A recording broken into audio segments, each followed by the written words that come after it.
नमस्कार दोस्तों। आपका स्वागत है हमारे इस खास पॉडकास्ट एपिसोड में। आज का मुद्दा है चाइना की पकड़ इंडियन मैन्युफैक्चरिंग पर। क्या इंडिया सप्लाई चेन ट्रैप से बाहर निकल सकता है? मैं हूं आपका होस्ट हरि प्रकाश सिन्हा, और आज हम एक ऐसे मुद्दे पर बात करेंगे जो सीधे तौर पर भारत की आर्थिक आज़ादी, इंडस्ट्रियल ग्रोथ और जियोपॉलिटिकल स्ट्रेटेजी से जुड़ा हुआ है।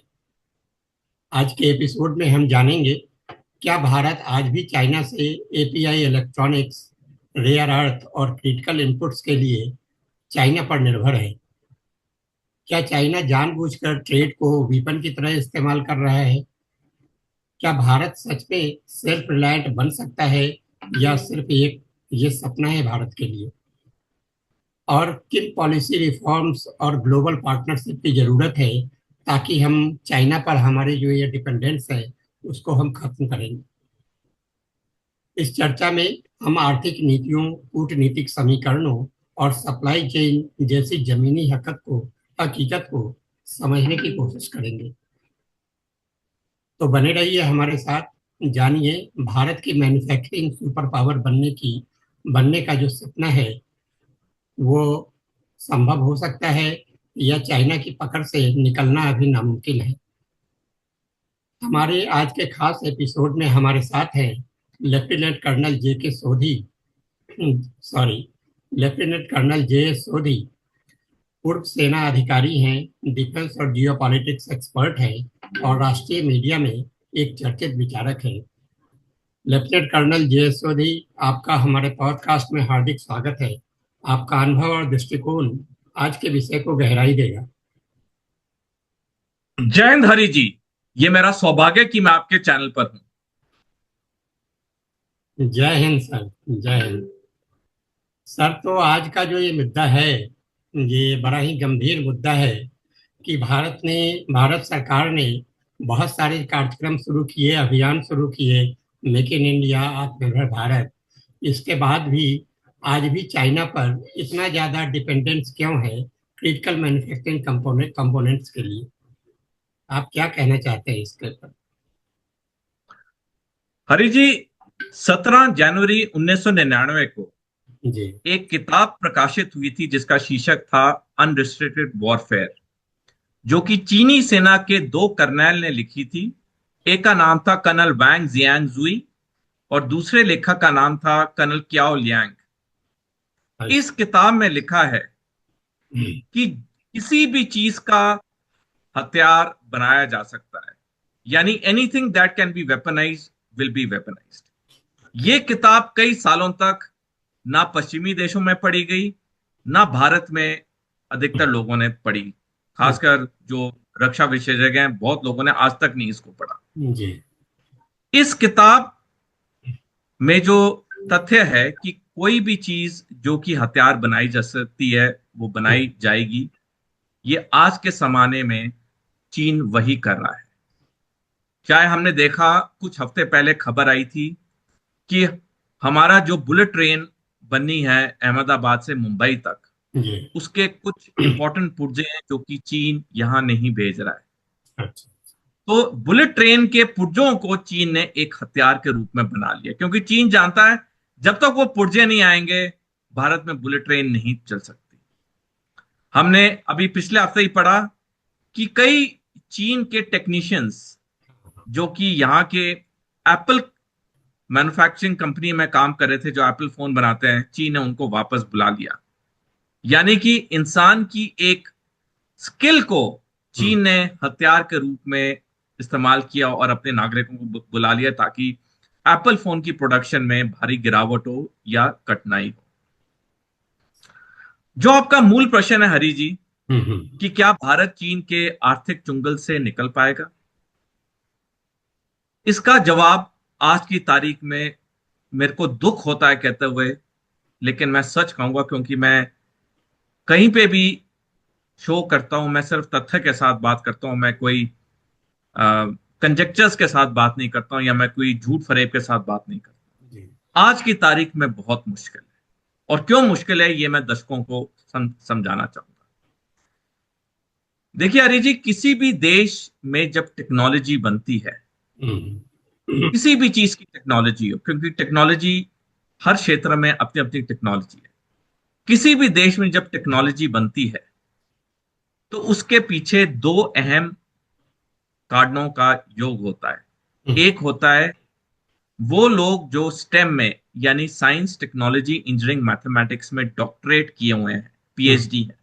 जी। और दूसरा, वो देश कितना पैसा खर्च कर रहा है रिसर्च एंड डेवलपमेंट पे या आर एंड डी पे। अगर हम 2019 के आंकड़े लें, क्योंकि 2019 के आखिरी आंकड़े भारत के संदर्भ में, चीन और अमेरिका के तो आंकड़े आज के साल के भी हैं, लेकिन भारत के आखिरी आंकड़े इस विषय में 2019 के हैं। 2019 में चीन के पास 49,498 डॉक्टरेट थे स्टेम के। अमेरिका के पास 33,759 थे। और भारत के पास सिर्फ 700 थे। और इन 700 में से 70% लोगों ने भारत की नागरिकता त्याग दी और विदेशों में जाके बस गए। और अगर इस साल के हम आंकड़े लें 2025 के, तो 31 दिसंबर 2025 तक चीन के पास 77,169 डॉक्टरेट होंगे स्टेम में, और अमेरिका के पास 40,000 डॉक्टरेट होंगे स्टेम के। और भारत के आंकड़े तो मैंने बता दिए 2019 के बाद नहीं है सार्वजनिक डोमेन में। दूसरा जो मैन्युफैक्चरिंग के पीछे ताकत होती है वो होती है रिसर्च एंड डेवलपमेंट पे कितना खर्चा हो रहा है। जी। भारत की नीति आयोग ने एक रिपोर्ट निकाली, जो हर साल निकालते हैं नीति आयोग। 2022 के आंकड़े थे कि कौन सा देश कितना खर्च करता है रिसर्च एंड डेवलपमेंट पे जीडीपी के परसेंटेज के हिसाब से। अमेरिका ने 2022 में 2.9% खर्च किया आर एंड डी पे। चीन ने 2% किया आर एंड डी पे। भारत ने 0.7% किया आर एंड डी पे। और पिछले साल के आंकड़े कहते हैं अमेरिका का आर एंड डी पे बढ़ के 3.5% हो गया, चीन का बढ़ के 2.6% हो गया, और भारत का घट के 0.64% ऑफ जीडीपी हो गया। तो चाहे रिसर्च एंड डेवलपमेंट हो, चाहे डॉक्टरेट स्टेम हो, हम बहुत पीछे हैं। जब हम इन दो मुख्य चीजों में पीछे हैं तो हमारी जो मैन्युफैक्चरिंग है वो वही होगी जो हमें विदेशी देशों से टेक्नोलॉजी मिलेगी। पिछले हफ्ते ही द ट्रिब्यून में एक लेख छपा कि पिछले 15 साल में हमने 20 बिलियन अमेरिकी डॉलर के हथियार खरीदे हैं अलग अलग देशों से, लेकिन किसी भी देश ने हमें टेक्नोलॉजी नहीं दी है, क्योंकि टेक्नोलॉजी किसी भी देश का बड़ा हथियार है, बड़ी ताकत है। तो अगर भारत ने चीन के आर्थिक चुंगल से निकलना है तो हमें डॉक्टरेट इन स्टेम की नफरी बढ़ानी होगी। हमें रिसर्च एंड डेवलपमेंट पे जो बजट है उसे बढ़ाना होगा, अन्यथा हमारी सिचुएशन वैसी ही रहेगी जैसे आज की तारीख में। और एक आखिरी टिप्पणी इस सवाल के संदर्भ में करना चाहूंगा। जून 2020 में पूरा देश जानता है कि गलवान वैली हादसा हुआ, जिसमें भारतीय सेना के 20 सैनिकों को चीनी सेना के सैनिकों ने मारा, जान से मारा। उस साल भारत और चीन का व्यापार 87.5 बिलियन अमेरिकी डॉलर था। यह विडंबना की बात है कि हमारे 20 सैनिक चीनी सैनिक के हाथों मारे गए 2020 में, और उसके बाद साल प्रति साल भारत का चीन के साथ व्यापार बढ़ता ही चला गया। 2023 में भारत चीन का व्यापार 136.7 बिलियन अमेरिकी डॉलर था। और हमें यह भी पता होना चाहिए, जो भी हम $1 या $1 का व्यापार चीन के साथ करते हैं, चीन उसका एक हिस्सा अपनी सेना पे लगाता है, सेना को मजबूत करने में लगाता है, और वही सेना हमारी सेना पे हमला करती है। आने वाले समय में टू फ्रंट वॉर करेगी, जिसकी चेतावनी भारतीय सेना के सेनाध्यक्ष जनरल उपेंद्र द्विवेदी ने 17 मार्च को दी, जब उन्होंने कहा टू फ्रंट वॉर भारत पे प्रोबेबिलिटी नहीं है, रियलिटी है, यानी वास्तविकता है। तो अगर भारत ने चीन के आर्थिक चुंगल से निकलना है तो हमें स्टेम की, डॉक्टरेट की नफरी और रिसर्च एंड डेवलपमेंट पे हमें खर्चा और करना होगा। तो हम ये कह सकते हैं कि भारत में ज़्यादा असेंबली पे जोर दिया गया है, कोर मैन्युफैक्चरिंग जो है उसको नज़रअंदाज किया गया है। बिल्कुल, इसमें कोई शक नहीं है। हम अभी भी जो, हालांकि हमारे हथियारों का उत्पादन 34 गुना बढ़ा है बनस्पत 2014 से लेकर 2024 में, जी। लेकिन ये जो 34 गुना बढ़ा है, हम्म। ये हम असेंबली कर रहे हैं हमारी अपनी टेक्नोलॉजी ना के बराबर है। पिछले हफ्ते ही अमेरिका के पेंटागन ने एक हम्म। रिपोर्ट सार्वजनिक की जिसमें लिखा है दुनिया के किसी कोने में कोई भी ड्रोन बन रहा है, हम्म। 90% उसके पुर्जे चीन से आते हैं। हम सारे जानते हैं कि चीन की कोई भी चीज हो, हम्म। हमें कोई भरोसा नहीं कि चीन कैसे उस चीज के जरिए जानकारी हासिल कर रहा है। बिल्कुल। इसी इसी महीने 6 जुलाई को deputy chief of army staff Indian army के lieutenant general Rahul R Singh ने कहा कि ये जो भारत पाकिस्तान का ऑपरेशन सिंदूर हुआ, जो 88 घंटे चला हम्म। मई में, हम्म। उसमें सेकंड टू सेकंड की जानकारी चीन भारत के बारे में पाकिस्तान को दे रहा था। हम्म। और इसमें हम जानते हैं भारत ने कितने ड्रोन इस्तेमाल किए, कितने हथियार इस्तेमाल किए, और हम सारे जानते हैं कि कितने पुर्जे चीन में बने हैं। तो ये वाकई में एक बहुत गहरी समस्या है, क्योंकि देखिए, पाकिस्तान के साथ युद्ध जीतना तो हमारे लिए हमेशा आसान रहा है 1948 से लेकर आज तक। जी। लेकिन जो अगली बड़ी चुनौती भारत के लिए है, वो टू फ्रंट वॉर है, जिसमें चीन पाकिस्तान शामिल होंगे। और हम्म। अगर चीन के पास इतना बड़ा एक्सेस है हम्म। हमारी जानकारी का, जो कि डेप्यूटी चीफ आर्मी स्टाफ ने खुले तौर पे कही हम्म। 6 जुलाई को, तो ये वाकई में हमारे लिए बड़ी चिंता का विषय है। हम्म। तो ये जो गवर्नमेंट की पीएलआई स्कीम रही है वो कितनी प्रभावी रही है इस डिपेंडेंसी को कम करने में? अ, अरे जी, देखिए, भारत सरकार ने तो बहुत अच्छी स्कीम लेके आई है, चाहे पीएलआई हो, चाहे आत्मनिर्भर भारत हो, चाहे मेक इन इंडिया हो। हम्म। लेकिन इस स्कीम को सक्षम और सफल करने के लिए हम्म। भारत के व्यापारियों को आगे कदम बढ़ाने होंगे। हम्म। मैं एक आंकड़ा देना चाहूंगा दर्शकों को। चीन में जो भी स्टील उत्पादन होता है, हम्म। उसका 60% खरीदार भारतीय व्यापारी हैं। क्यों? क्योंकि भारत के व्यापारियों को चीन से स्टील खरीदना सस्ता पड़ता है, क्योंकि चीन की कंपनियां हम्म। जब स्टील बेचती हैं तो 1 साल का क्रेडिट लाइन देती हैं। अच्छा। जब भारत की स्टील कंपनियां स्टील बेचती हैं तो 3 महीने का क्रेडिट लाइन देती हैं। तो भारत के व्यापारी एक्स्ट्रा मुनाफे के चक्कर में चीन से स्टील खरीदते हैं। तो यहां पे जो मैंने कहा कि भारत के व्यापारियों को आगे कदम बढ़ाना होगा। मुनाफा बेशक कम हो, हम्म। लेकिन उन्हें भारत में बनी हुई चीजें, मेड इन इंडिया में बनी हुई चीजें ही खरीदनी चाहिए। हम्म। मुनाफा उनका कम होगा, इसमें कोई शक नहीं है, हम्म। लेकिन उनको चुनना है, क्या उनका मुनाफा अहम है या देश की सुरक्षा अहम है। यह निर्णय भारत के हर व्यापारी ने लेना है। तो जहां तक पीएलआई स्कीम की बात है, हम्म। सरकार की पीएलआई स्कीम अच्छी है, लेकिन कितने भारतीय व्यापारी इस पीएलआई स्कीम का फायदा उठा रहे हैं? क्योंकि जैसे मैंने आपको स्टील का एक एग्जांपल दिया, हम्म। उनके लिए आसान है चीन से बनी हुई चीज खरीदना, क्योंकि उनको वो सस्ता पड़ता है। हम्म। मैं यहाँ पे 1 मिनट लेना चाहूंगा। मेरे एक परम मित्र हैं, हम्म। जो कि दक्षिण भारत में सेना में सेवा के बाद रिटायर होकर सेटल हुए। उन्होंने अपनी कोठी बनानी थी, मकान बनाना था। उन्होंने एक लिस्ट बनाई क्या क्या उनको सामान चाहिए। उन्होंने ये तय किया कि मैं रेत, सीमेंट हम्म। और स्टील हम्म। भारत से खरीदूंगा, हम्म।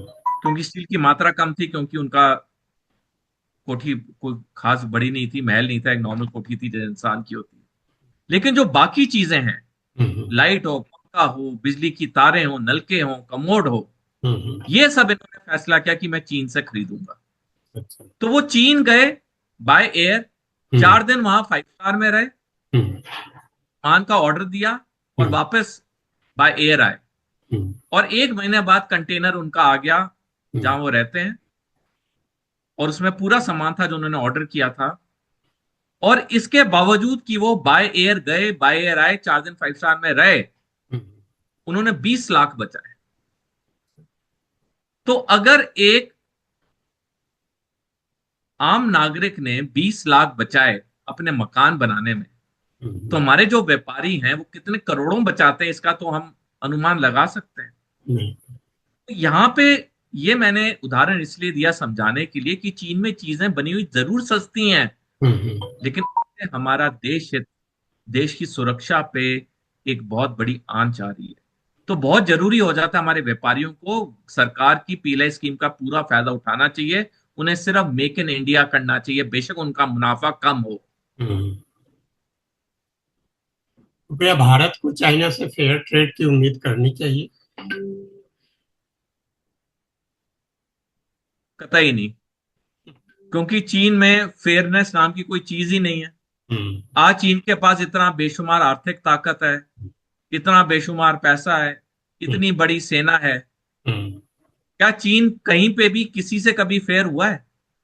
हम्म, जब से वो दुनिया की दूसरी सबसे बड़ी अर्थव्यवस्था बना 2010 में, तब से उसने अपना आक्रामक रवैया दिखाना शुरू कर दिया।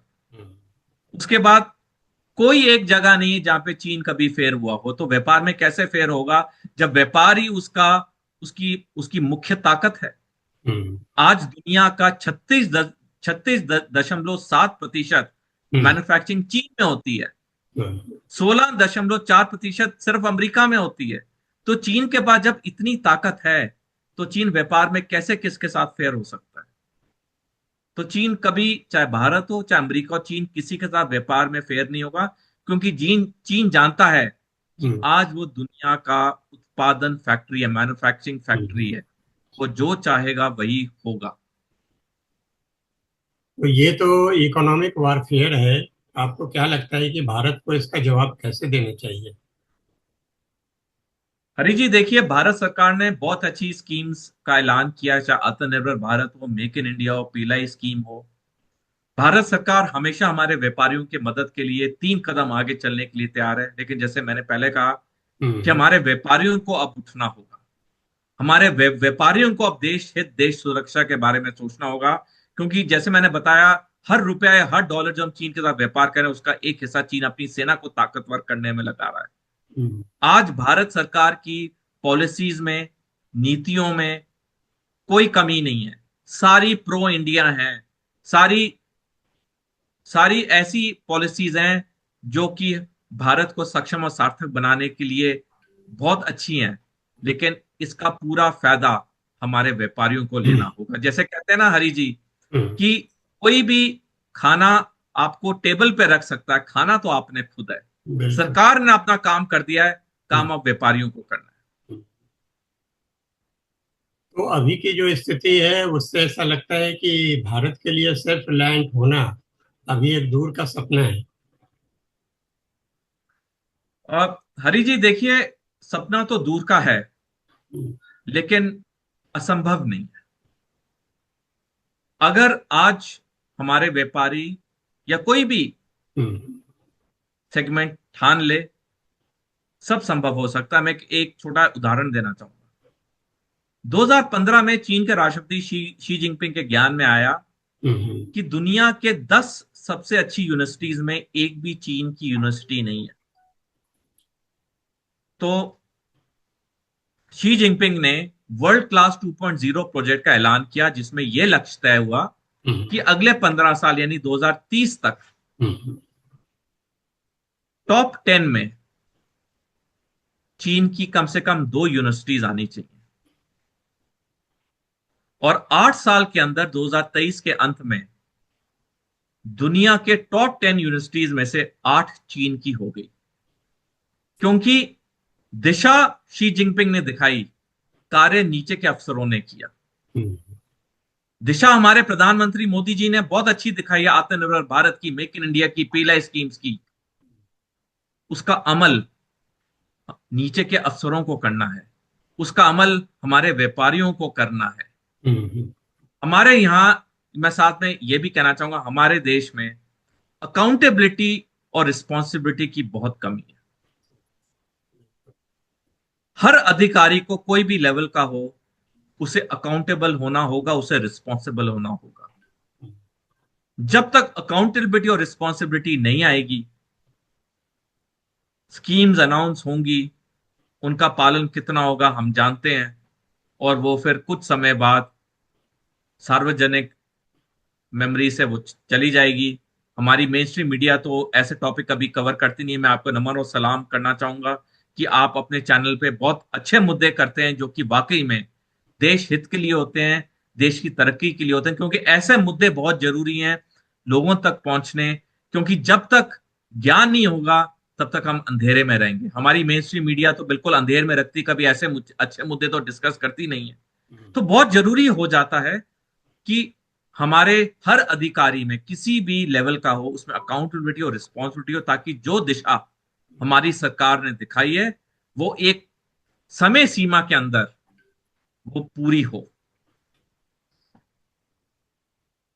तो हम लोग कोर टेक्नोलॉजी में कितना रिसर्च कर रहे हैं, कोई आइडिया है आपको?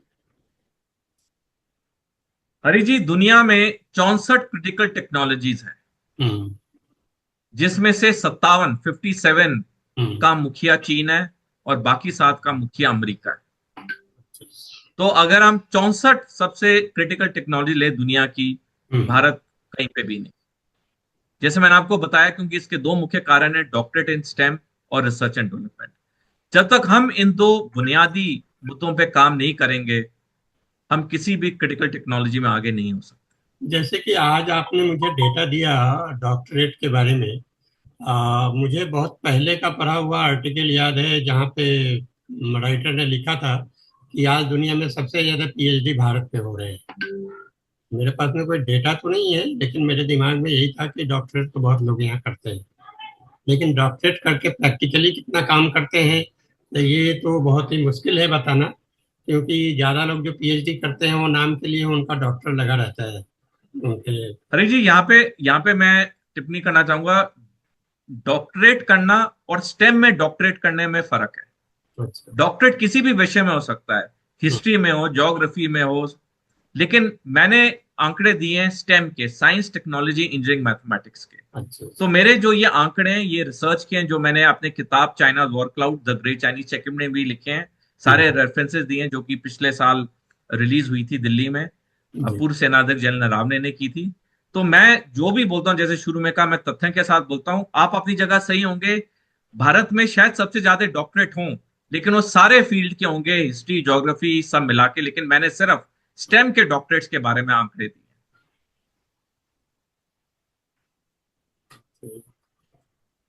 तो ऐसा कोई सेक्टर है जो आपको दिखता है वो चाइनीज डिपेंडेंसी से बाहर निकल रहा है?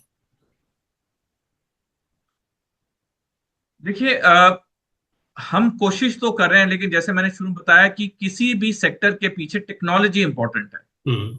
तो हर सेक्टर की अपनी स्पेसिफिक टेक्नोलॉजी होती है, उस टेक्नोलॉजी को हमें उत्पादन करना होगा। हम्म। अब जैसे अ, पिछले साल फरवरी के महीने में 3 बड़े प्रोजेक्ट अनाउंस हुए थे भारत में, जहां सेमीकंडक्टर बनेंगे। ये जी। फरवरी अंत में ये अनाउंस हुए थे, मेरे को जी। याद है।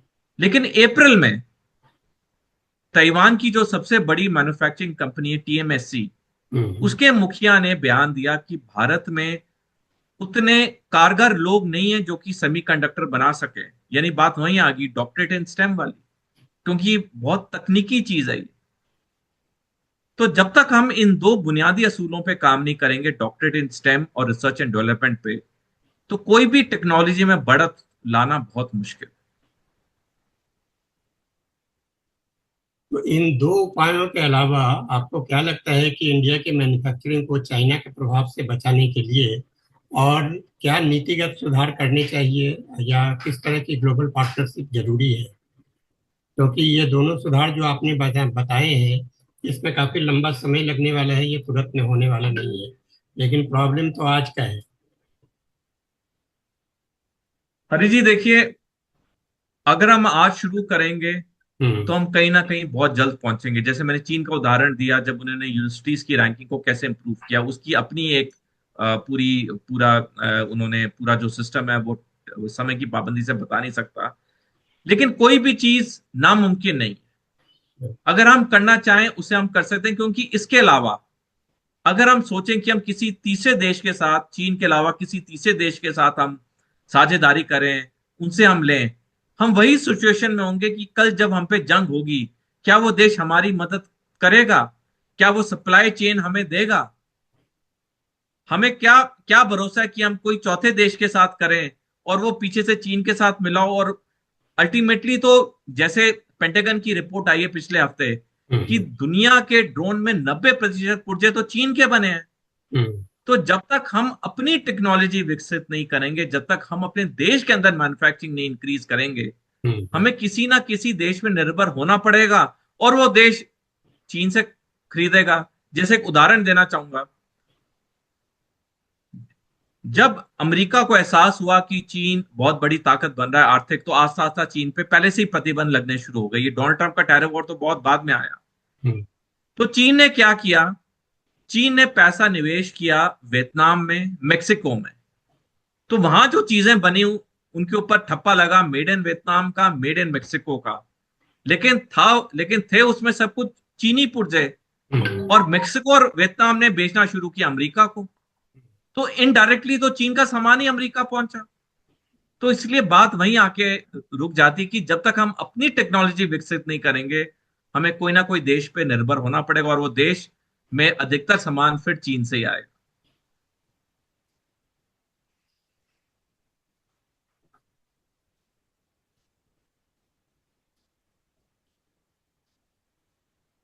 अभी सरकार के पास में कोई रास्ता नहीं है को महंगे इंपोर्ट को झेले और शॉर्ट टर्म का जो कॉस्ट है उसको भी झेलने को तैयार रहे। हरी जी देखिए, जैसे मैंने बताया, सरकार ने जो अच्छे कदम उठाए हैं वो तो सारे हम जानते हैं। और हम्म। सरकार अभी भी कोई भी कदम उठाने के लिए तैयार है ताकि भारत में उत्पादन बढ़े। हम्म। लेकिन आगे तो अब हमारे व्यापारियों को आना होगा। जब तक हमारे व्यापारी आगे नहीं आएंगे, जब तक सरकार से नहीं मिलेंगे, सरकार के अफसरों को नहीं बताएंगे उन्हें क्या क्या दिक्कत है, तो हम्म। सरकार कैसे और स्कीमें लाएगी?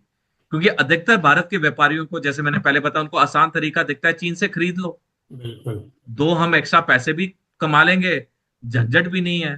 क्योंकि हम्म। असलियत तो ये कि मैन्युफैक्चरिंग करना एक बहुत झंझट वाला काम है, आसान काम नहीं है। बिल्कुल। तो कितने हमारे व्यापारी हैं जो कि मैन्युफैक्चरिंग में जाना चाहते हैं? बहुत कम है। उनके लिए आसान है, चीन से खरीदो, मुनाफा भी हो गया और झंझट से ही बच गए, यहाँ पे असेंबली की हम्म। और बेच दिया। तो जब तक ये हमारी मानसिकता में चेंज नहीं आएगी, तब तक हम चीन या किसी और देश पे हम निर्भर रहेंगे सामान के लिए। व्यापारियों को मतलब कि उत्साहित करने के लिए मोटिवेट करने के लिए सरकार को और क्या कदम उठाना चाहिए? हरी जी देखिए, मेरी राय में तो सरकार ने बहुत कदम उठा लिए हैं। अब तो इम्प्लीमेंटेशन एग्जीक्यूशन का टाइम आ गया है, जी। जो कि जब मैं कहता हूं व्यापारियों को आगे बढ़ना होगा। हम्म। बात वही आ गई कि आप किसी इंसान के आगे टेबल पे खाने की प्लेट रख दीजिए, खाना तो उस इंसान नहीं है। हम्म। सरकार की कोई पॉलिसियों में कमी नहीं है, सरकार की नीतियों में कोई कमी नहीं है। हम्म। सरकार जितना कर सकती है सरकार कर रही है, लेकिन कदम तो हमारे व्यापारियों को बढ़ाना होगा।